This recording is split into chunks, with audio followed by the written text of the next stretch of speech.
Good evening, ladies and gentlemen. I'm Ken Murray. Tonight we have a very unusual show for you. In the next 60 minutes, you're going to see the greatest all-star cast ever assembled on any television show. Over 60 movie stars. But before we start, let me make this clear. These are not old movie clips. There's not one shot out of an old feature motion picture. These films are all brand new in the sense that they've never been shown before. Of course, when I started taking these pictures over 30 years ago, there were very few actors interested in amateur movies. But today, as you will see, I have much more competition.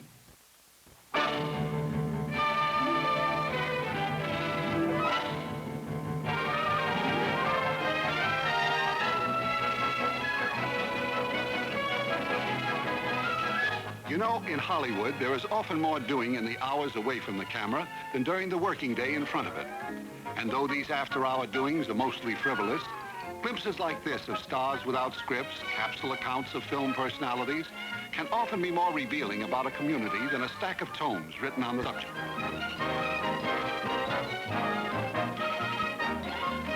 This film was taken by an amateur photographer. If you think that hat is funny, you should have seen the one I had on when I arrived in Hollywood in 1927.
Before we get underway, I must tell you how I started this collection. I came out west in 1927. It was my first time away from home, and naturally I wanted to send back some mementos to the folks. But instead of sending snapshots and postcards, I bought one of these newfangled 16mm home movie cameras. I also bought a projector, but I left the projector at home, and from time to time, I would send back film of the trip. When I arrived in Hollywood, naturally I wanted to get as many pictures of movie stars that I could, so that I'd be a big man back in Kingston, New York. And as I look back now, I'm kind of embarrassed what a nuisance I was trying to make movie stars pose for me. I used to stop people on the street if they even looked like a movie star. And you know, you'd be surprised how many people looked like Fatty Arbuckle in 1927. But anyway, here are the pictures I sent back home. Los Angeles, 1927.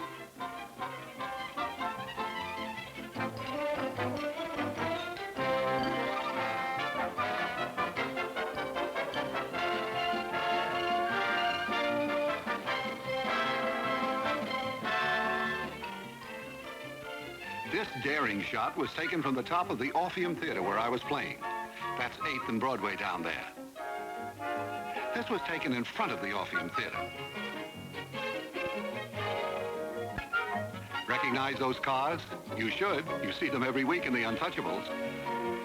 I had to send home a picture of my billing on a theater marquee. Of course, I wasn't the headliner, but at least they spelled my name right. If you think the traffic is bad on the freeway today, you should have tried to get across downtown Broadway in 1927. Portrait of an early American jaywalker.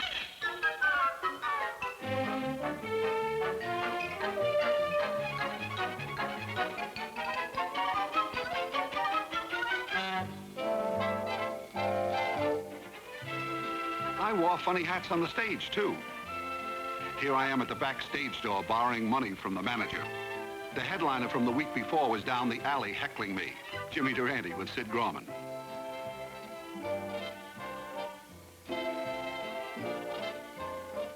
The youngest member of our troupe was 15 years old.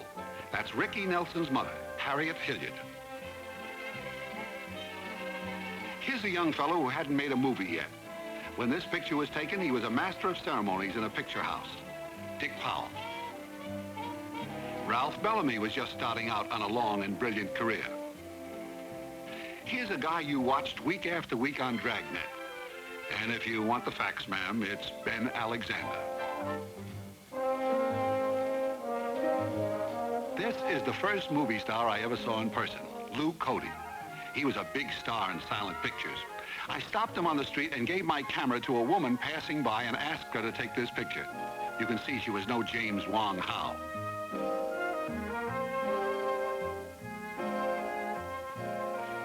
The day after I closed at the Orpheum, I went out and played golf. These pictures were taken by a friend of mine who was a newsreel cameraman. In the middle of the game, I suddenly remembered that I had made an appointment in Hollywood to go through a studio in one of those big tourist buses.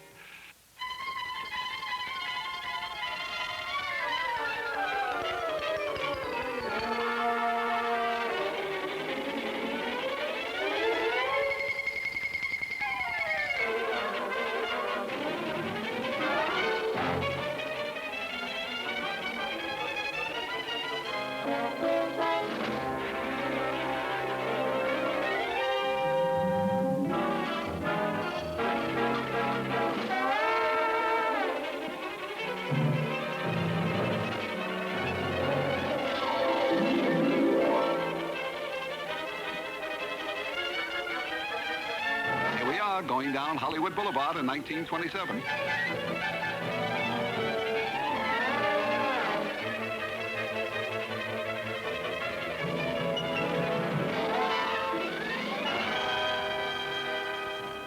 But I made it in time, and with the rest of the tourists, here we go through the Paramount Gate. There's Will Rogers. That's Charles Pickford. All the stars were nice to us autograph hounds. That's Carol Lombard. This is the first movie star who ever invited me into his home, Richard Arlen. And this is the first Hollywood swimming pool I ever saw. Dick was the hottest star at Paramount at this moment. He had just made Wings, which was to win an Academy Award. I had to get a picture in that pool to send back home, so Dick took over on camera. You can see I was no Weissmuller. Lou Ayres. This was taken a couple of years before he made All Quiet on the Western Front.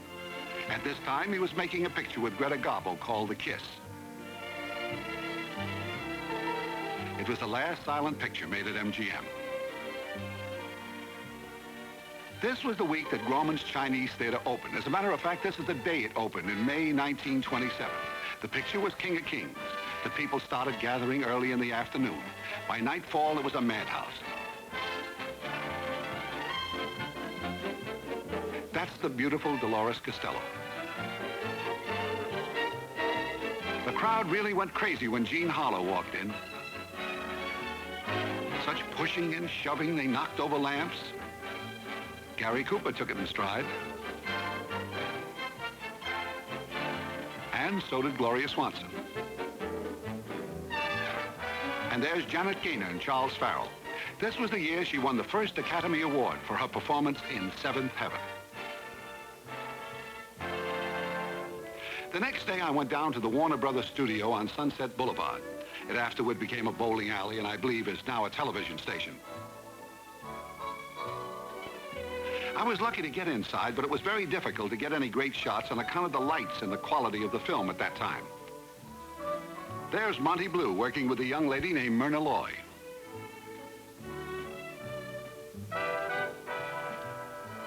And there's Tom Mix doing a scene with a very pretty young lady, Sally Blaine. She's Loretta Young's sister. John Barrymore and Dolores Costello. I didn't shoot this. It was taken by the cameraman, and I got a copy later. But you'll see that it was done as a gag, as it has a comedy finish. This is the way they worked in silent pictures. Off-screen mood music and the director talking to the actors as the scene is being shot. All right, John, kiss her. Oh, okay, cut. Cut! Mr. Barrymore, it's time for lunch.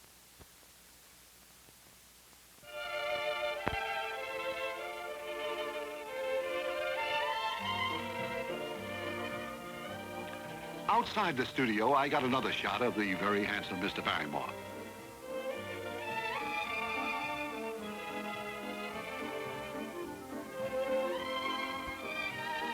Then I went up to the Chaplin studios on Sunset and La Brea.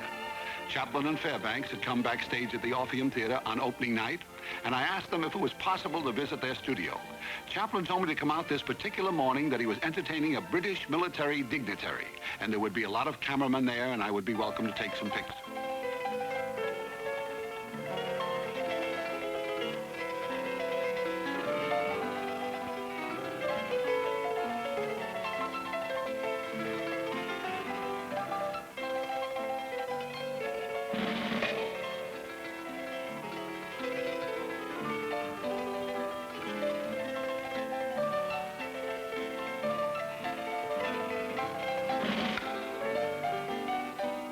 That's his brother Sidney back there. This guy Charlie sure took some funny falls. I tried to ride one of those things myself once, but I assure you it wasn't quite so humorous.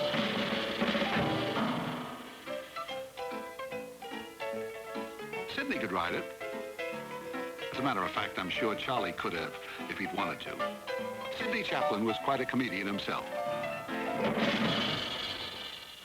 Pickford.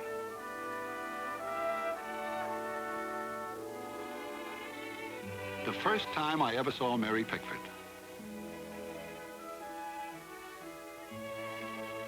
America's sweetheart. The biggest movie star the world has ever known. She had just received a present from some fan and very graciously consented to pose for a picture.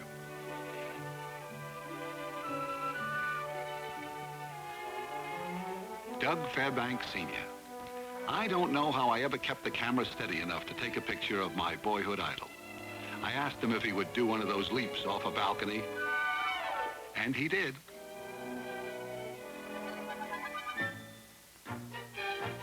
This was my first trip to Hollywood, and I said, man, this is it. Horace Greeley was right. Notice the Fairbanks influence. There's the train coming to take us back east.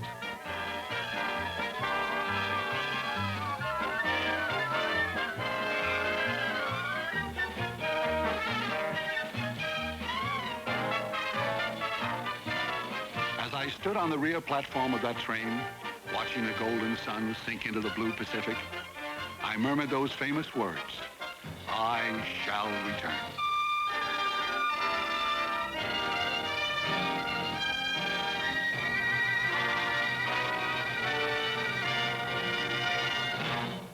Two years passed before I got back to the coast again, and in that short time, there were a great many changes in Hollywood. For one thing, the talkies had come in. As a matter of fact, that's why I went back. I was signed for one of the first talkies on the RKO lot. Modes of transportation were starting to change in America, too. Where I had come back east by train, I now rushed back to the coast by air. Yes, I took my first plane ride in 1929 in a plane that looked something like this, in a tri-motor plane. This was the fastest thing in the air at that time, going almost 100 miles an hour. Edgar Bergen was on the same plane. Now, I don't know whether you folks who travel in jets today realize what it entailed across the country by air in 1929. For one thing, there was no night flying. All the passengers met at Pennsylvania Station, and we took an overnight train to Columbus, Ohio. We got off the train, took a bus to the airport, boarded a plane, and flew to Wayne, Oklahoma. Then we got off the plane, and we took an overnight train to Clovis, New Mexico. And then we continued by air from Clovis, New Mexico to Los Angeles. By rail, air, and bus, we crossed the continent in the record-breaking time of 48 hours. Here's the plane. I wasn't nervous. I was hysterical. Lindbergh had only flown the ocean 2 years before. There's Edgar Bergen trying to be nonchalant.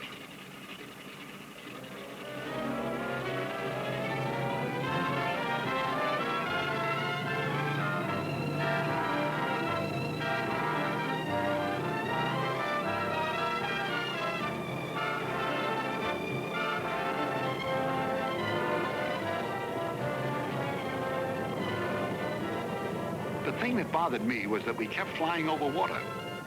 What happens if we have to land?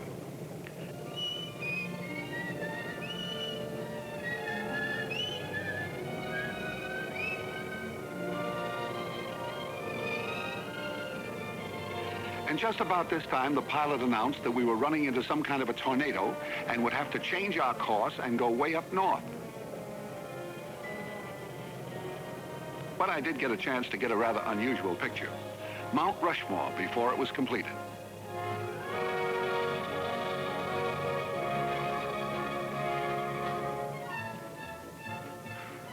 Finally, we got over the lush fields of California and started to land at Burbank.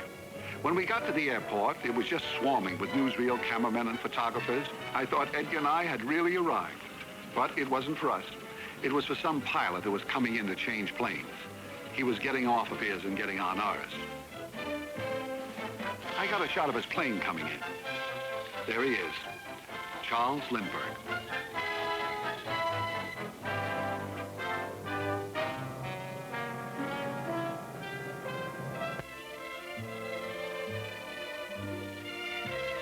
When I arrived at the studio that first day, everything seemed so different. The lights seemed bigger, the cameras were enclosed, there were sound trucks on the street. I made up very early in the morning, although I didn't have to work until afternoon. I've got a shot of myself here all dressed up, coming out of my dressing room. Here I am. No, that's another vaudeville actor who went into motion pictures, Cary Grant. There I am. The biggest thing on the lot at that moment was Rudy Vallee making his first movie, The Vagabond Lover. There he is on the set with Sally Blaine. She was in a lot of pictures. Here's a shot I got of the whole cast rehearsing a scene. Watch as the camera pans over. This great lady was making her first talkie at this moment, Marie Dressler.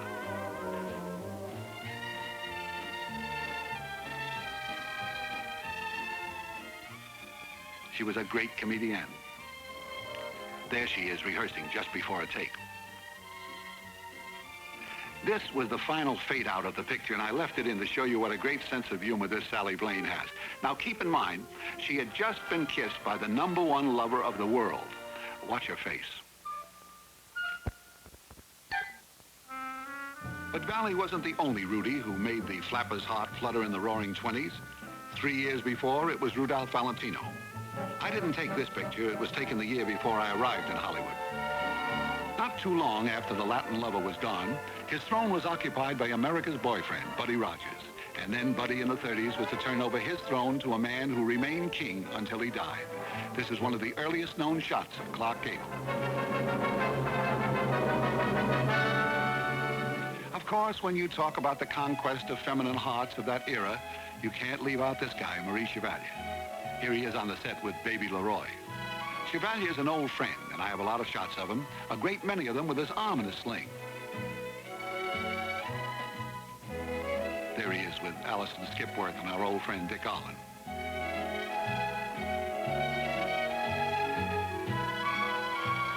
I never did know exactly how he hurt his arm, so recently I wrote him a letter to find out. You know, I thought it might be something real intriguing, like maybe he was climbing a balcony and some fair damsel slammed a window on his arm. But it wasn't anything as intriguing as that. I have the letter here. It's from Sicily. And it says, Dear Ken, I will be very happy to be among the friends who will appear in your Hollywood intimate story. At the time of the black sling, I had a broken collarbone. It happened one night when returning to Hollywood after an important preview out of town. And my car, met by another car, made a somersault, with a lucky result of being just slightly hurt. Yeah, lucky not only for him, but for a whole generation that might have been deprived of a great talent. A man who's certainly become a legend during his lifetime. Another reason I dropped him a line was I wanted permission to use a piece of film of his screen test. Maurice Chevalier's screen test. And to my knowledge, it's the first time he ever sang Louise. We have it, and I'm going to run it. And for the benefit of those who don't know how they conduct their screen test, this is what is known as a clapboard. And a fellow holds it up in front of the camera like this, and he says, Test, Chevalier, take one. Every little breeze seems to whisper, Louise. Bird in the trees seems to twitter, Louise. Each little rose tells me it knows I love you. I love you. Every little beat that I feel in my heart seems to repeat what I said at the start. Each little sigh tells me that I adore you, Louis. Just to see and hear you, is joy I never knew. But to be so near you thrills me through and through. Anyone can see why I wanted your kiss. It has to be, but the wonder is this. Can it be true? Someone like you could love me, Louise.